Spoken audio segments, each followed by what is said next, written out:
What's going on, everybody? So in this video, I wanted to talk about clairsentience. Clairsentience is pretty much just feeling. Like you take in information by your feeling of stuff. With all of our basic senses like smell, taste, touch, hearing. I'm sure I'm forgetting what seeing. Did I say that? I don't know. But with all of our basic senses, we are.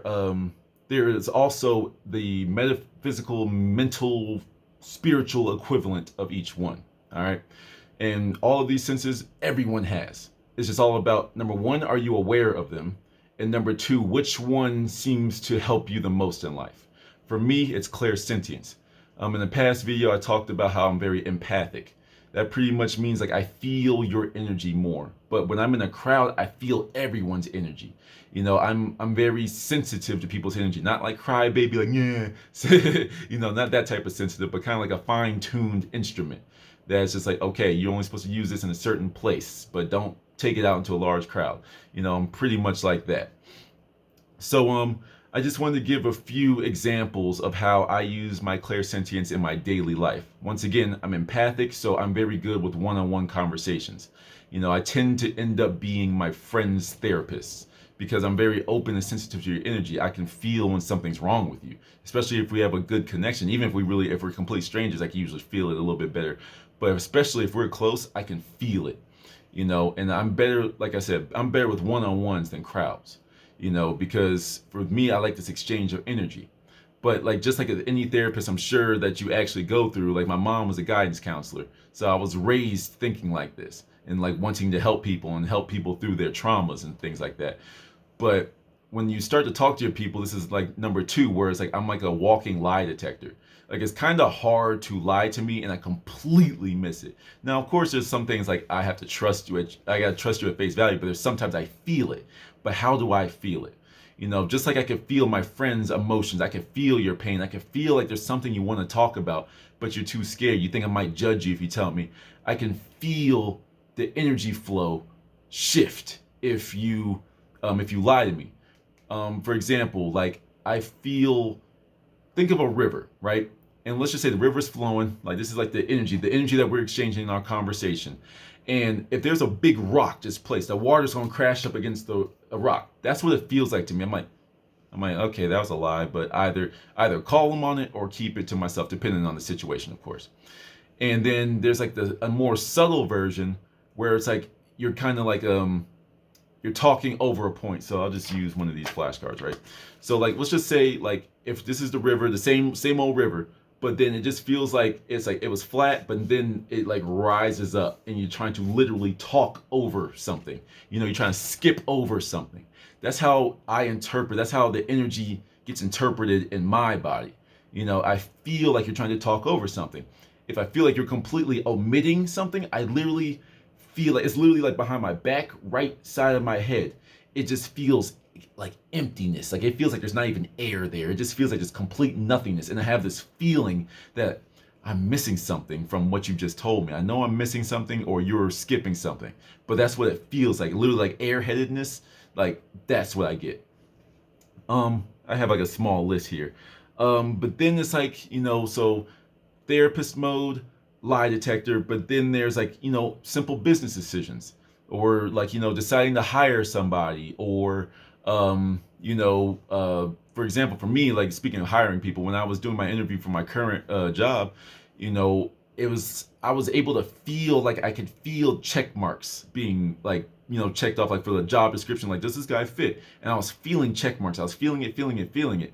And then there was sometimes I'd be talking, I felt like I was missing something that I was presenting. I'd be like, I'm missing something. And I start like spitballing, but then slowly I started feeling checks. You can use it like that. But the most important one that I use it as is teaching. There's like three main ways I feel information. Number one, it's almost like a wall, and the wall can be like a soft wall, like a padded, like in a gym or something, a padded wall or a brick wall. And then there's like almost like a blanket of energy that gets laid over me, or it's some type of friction or like some type of percussion, like a doom or like. But it's always like a rounded off sound, kind of like your knuckles running together. So, for example, I'll use these two last examples and I'm gonna cut this video off. So with my grandma, hi grandma, hi. Like I love talking to her, and I love trying to see what it looks like to have like a new different interpretation, or not really different because I'm learning from older people about it, but like a different interpretation than the mainstream understanding of biblical language. And there'd be times we're talking together and we get it, and then I'll say something and I feel like I just lost her. I can feel that I lost her.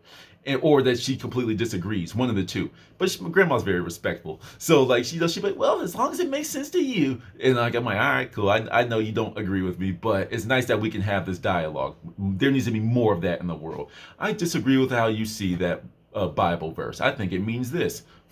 I see why you would think that. I too now think that.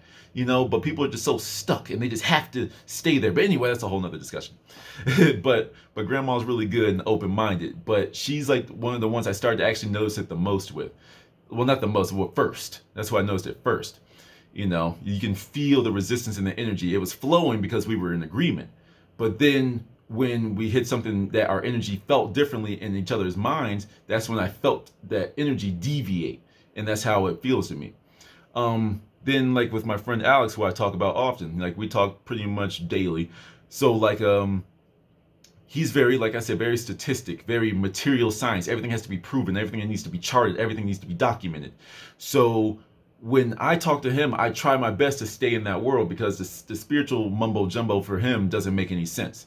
And when it does, I have to over articulate it to make it make sense. And sometimes it's worth it, sometimes it's not. Depends on how I'm feeling.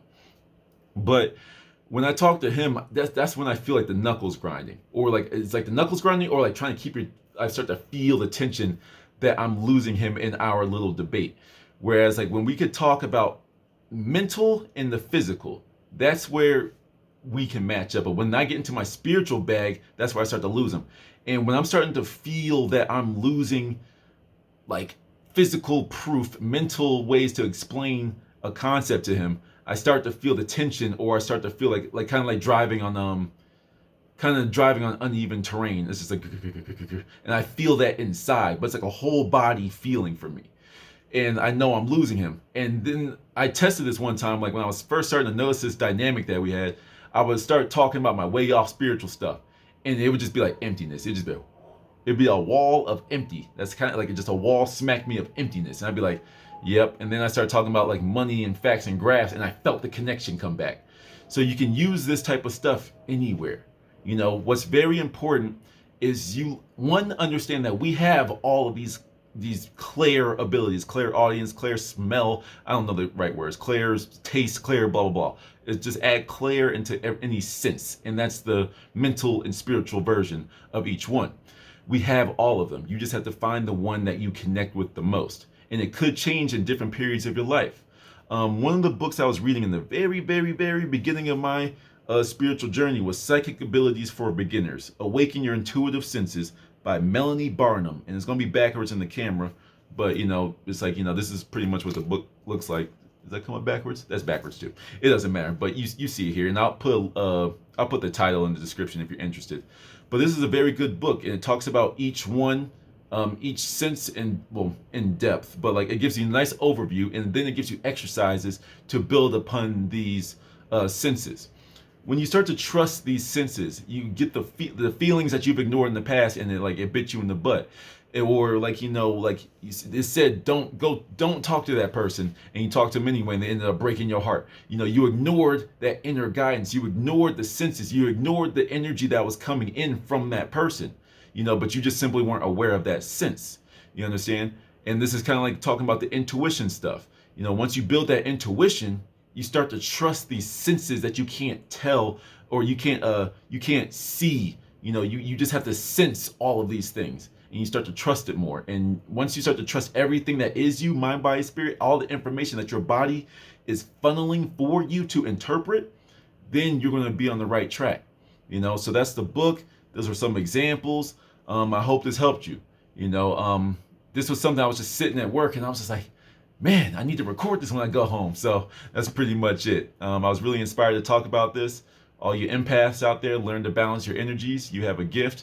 But all of you have your own gifts, and that's why a lot of people end up in the fields or the hobbies that they love the most, because it connects with them.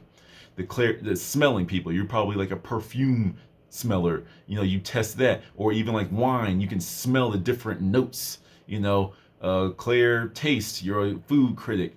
Clairaudience, you're good. Or clairaudience, yeah, you're like a sound engineer, you're audiophile, you love music, you love hearing the in-depth, all the different levels of everything integrated into the music, all that type of stuff. So find the one or two or three, heck, you might have all of them, that just work really well for you, and start to hone in on them and see where they take you. And that's how this works. So till next time, take care.